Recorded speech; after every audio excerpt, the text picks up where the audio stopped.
Well, hi and welcome. Today we're at Matoaka Grown Farms. We're here with the owner, Brian Dewell. Brian, thanks for letting us come out here today. Well, thank you, Chris. I know you grow a lot of different vegetables, but we're going to talk about butter beans today, or lima beans. Most people in the South call them butter beans. You can plant these pretty much from May on. Is that right? That's correct. I usually start even as early as April 15th just to try to get an early crop, and the latest I usually plant them is around August 1 to August 10. Okay, so for a home gardener, they probably want to wait till the last frost, put these in, and they take about 60, 70, 80 days, depending on the variety. Correct. To mature. And then they can go into the fall to the frost, right? Absolutely. Butter beans grow very well all the way up until frost or even after. Excellent, excellent. So this crop is pretty good. Not a lot of insect and disease problems, but there's one thing I think people have to think about are weeds. You've got a few weeds in this field. What do you do as a commercial grower for the weeds?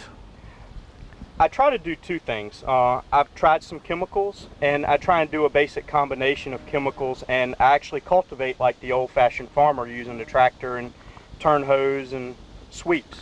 Gotcha. And I notice you've got a cultivating hoe there. Absolutely. And that's important, because for a home gardener, they're going to get things like nutsedge and grass and pigweed and a lot of these problem weeds in there. And what was your advice? Try to get them as early as possible? Get them as early as possible, and even for me as a commercial farmer, the cultivation equipment I have does not cultivate between the actual plants. So I actually have to get out here in these couple acres of butter beans and cultivate myself using a hoe. Now the pods, and these aren't quite ready yet. I know you've got staggered or succession planting going on here, so we've got some flowers here, but some of your field has got pods on them already. When do you decide to harvest, and how do you harvest this commercial field? I harvest my commercial field actually like I used to harvest my personal field. When I get about 10% of the pods are dry and brown, they're no good anymore. But that means about 90% of all the green pods are full and ready. So when I harvest, I always plant 2 or 3 plantings so I don't need to pick a second planting.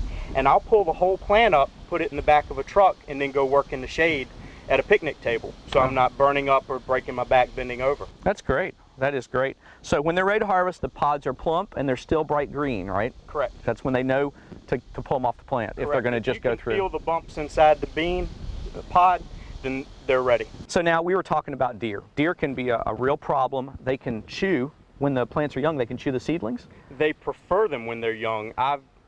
These rows are about 100 yards long. I've come out here and had entire rows missing in one night. I can see it's a little spotty where when they were young, they nibbled on them and they just haven't been able to fill out yet. That's correct, or they die. Yeah, they die.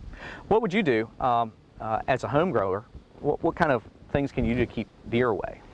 As a home grower, there are many remedies. The biggest one is fencing. Yeah.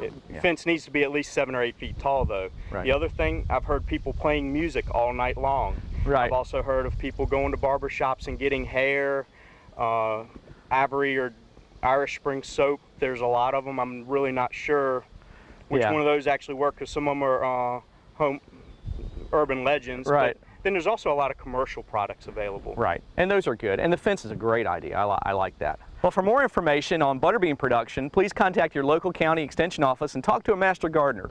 For From the Ground Up, I'm Chris Mullins. We'll see you next time. From the Ground Up is presented with the generous advice and assistance of Virginia Cooperative Extension. Visit their website at ext.vt.edu.